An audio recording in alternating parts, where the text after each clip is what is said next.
3월 29일 월요일입니다. 오늘은 고난주간 첫날입니다.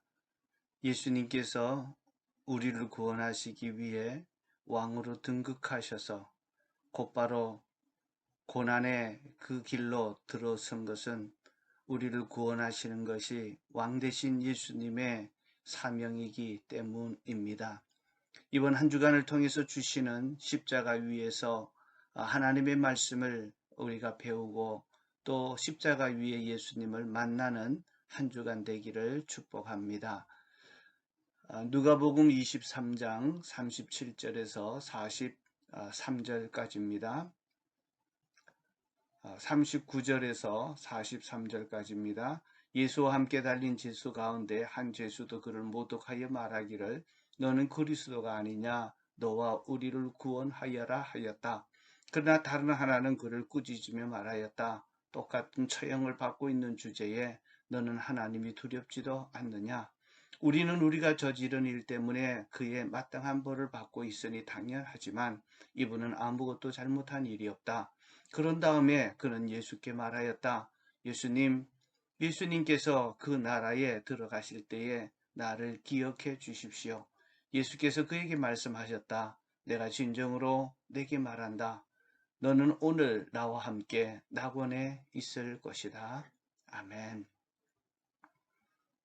십자가 위에서 첫 번째 말씀은 저희들의 죄를 용서해 주십시오입니다.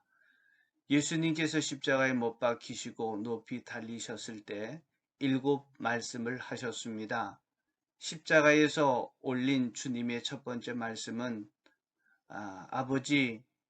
아버지께서 저들의 죄를 용서해 달라고 탄원하는 기도입니다. 34절입니다. 아버지, 저 사람들을 용서하여 주십시오. 저 사람들이 자기네가 무슨 일을 하는지를 알지 못합니다. 우리 인간에게 가장 필요한 말씀이 하나님의 용서입니다. 하나님의 용서 없이는 그 어떤 회복도 기대할 수 없습니다. 예수님은 하나님과 우리 인간과의 막힌 담을 허시고 화목제물이 되셨습니다. 십자가의 예수님을 통해 하나님과 우리 인간과의 관계가 회복되었습니다. 하나님의 관계의 회복 없이는 인간 간의 깨어진 관계도 회복할 수 없기 때문입니다. 하나님의 용서를 받아들일 때 죄인이 아니라 의인이 되고 죄의 노예가 아닌 하나님의 자녀가 되는 신분의 변화가 이루어집니다. 하나님과의 관계 회복이 모든 삶의 새로운 출발점이 되어집니다.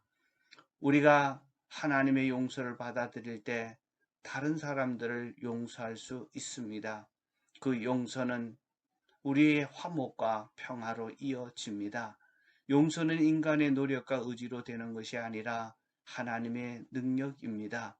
십자가 예수님을 통해 원수까지도 사랑할 수 있는 은혜가 주어졌습니다. 십자가 위에서 두 번째 말씀은 내세 신앙에 대한 소망입니다. 나와 함께 낙원에 있을 것이다. 십자가 위에서 하신 두 번째 말씀은 끔찍한 죄인에게 내세 신앙의 소망을 심어주는 말씀입니다. 43절입니다. 내가 진정으로 내게 말한다. 너는 오늘 나와 함께 낙원에 있을 것이다. 십자가의 예수님은 죽음의 막다른 골목에서 내세 신앙에 대한 소망을 심어 주었습니다. 이 내세 신앙은 죄악된 세상에서 세상을 이기고 고난을 헤쳐나갈 수 있게 만들어주는 영적인 자원입니다.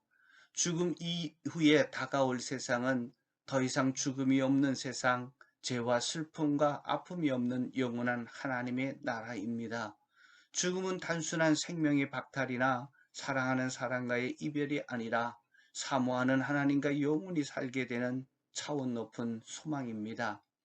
두 번째 말씀은 우리로 하여금 잃어버린 복음의 신앙, 즉 십자가와 내세 신앙에 대해 새롭게 눈을 뜨게 합니다.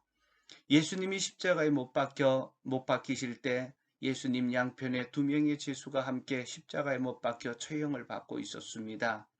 예수님은 우리 인간을 구원하시기 위한 죄 없는 분의 십자가였다면 나머지 두 사람은 자기가 평생 강도짓 하다가 일삼아온 제작된 삶에 대한 형벌로 주어진 십자가였습니다. 하지만 이 두 사람의 내세의 운명이 갈리었습니다. 하나님은 예수님의 십자가를 보고 너는 그리스도가 아니냐? 너와 우리를 구원하여 보라고 모독합니다. 이 사람은 마지막 기회에 예수님을 모독하면서 구원의 기회를 잡지 못했습니다.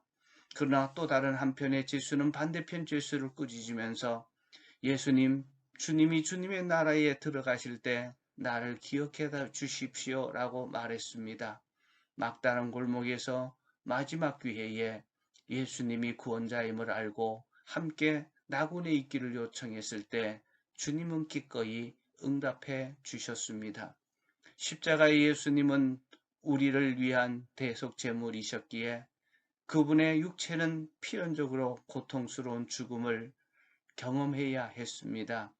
그분은 생명이셨습니다. 그럼에도 불구하고 죽음에 이르기 위한 고통을 겪으셔야 했습니다. 십자가 위에서 예수님의 몸은 제물이셨습니다. 머리에는 가시관, 손과 발에는 굳게 박힌 세 개의 못이 예수님을 아프게 했습니다. 기력이 닿을수록 예수님의 몸은 점점 처지고 늘어졌습니다. 그러면 그럴수록 뼈를 깨뜨리고 들어간 못은 살을 찢으며 지옥을 넘나드는 큰 고통을 주었고 계속되는 출혈로 찾아온 심한 두통은 생과 사를 왔다 갔다 할 정도로 정신을 혼미하게 했습니다. 이런 상황에서도 두 번째 말씀을 하십니다. 이 말씀은 죽음을 앞둔 한 강도에게 주신 말씀이지만 그 안에 담긴 복음의 진리는 한 개인을 위한 것만은 아니었습니다. 오히려 그리스도인을 포함해서 온 인류에게 전달하는 진실된 알려주시는 복음이었습니다. 예수님의 십자가의 예수님은 죽음 직전까지 영혼 구원의 사명을 완수하고 계십니다.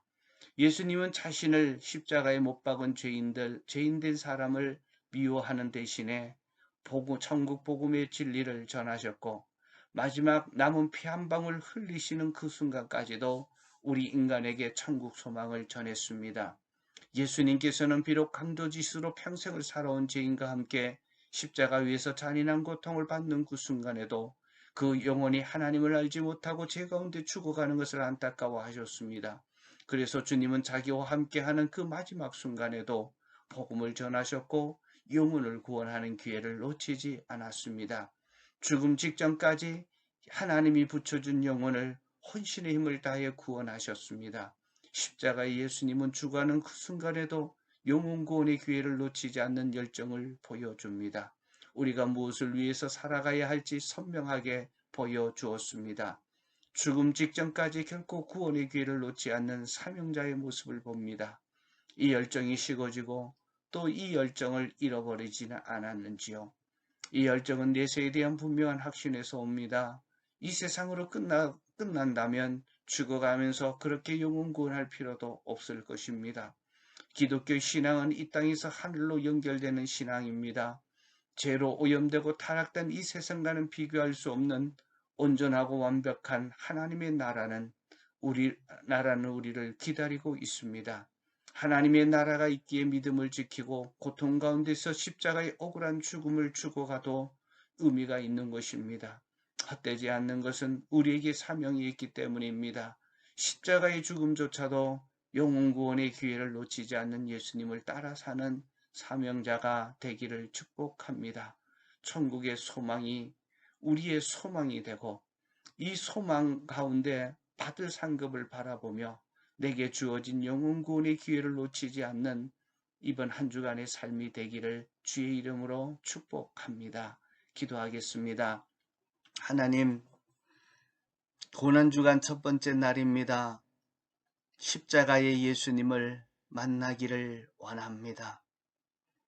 하나님의 용서를 받아들이고 또 하나님과의 관계가 개선되어지면서 이제는 이 세상의 사람이 아니라 의인이요 하나님의 자녀로서 새로운 신분의 삶이 시작될 수 있습니다. 예수님이 우리에게 그렇게 했던 것처럼 우리도 주변 사람들을 용서하게 하시고 하나님의 그들을 품을 수 있는 용서하는 자 되게 하여 주옵소서. 두 번째 하셨던 말씀, 하나님 십자가에 죽어가면서 한 영혼을 구원하시면서 구원자의 그 사명을 감당하는 주님의 모습을 따라 살기를 원합니다. 하나님 마지막 고통의 그 순간까지도 함께 있던 자들을 그 죽음으로 사라지는 그 영혼을 안타까워하시고 하나님 구원하시는 구원의 그 열정과 또 내세에 대한 확증이 내게도 나타나게 하옵소서. 하나님이 예비하신 영원한 나라, 정말 그 나라에서 받을 상급들을 바라보며 이 세상이 힘들고 때로는 억울하고 내 생각대로 이루어지지 않아도 내게 맡겨진 영혼 구원의 그 사명을 감당하는 저희 이 땅의 삶이 되게 하옵소서. 오늘도 십자가 위에 예수님을 생각하며 복음 전도자로서의 하나님 부끄럽지 않는 삶을 살게 하여 주시옵소서. 예수 그리스도 이름으로 기도하옵나이다. 아멘.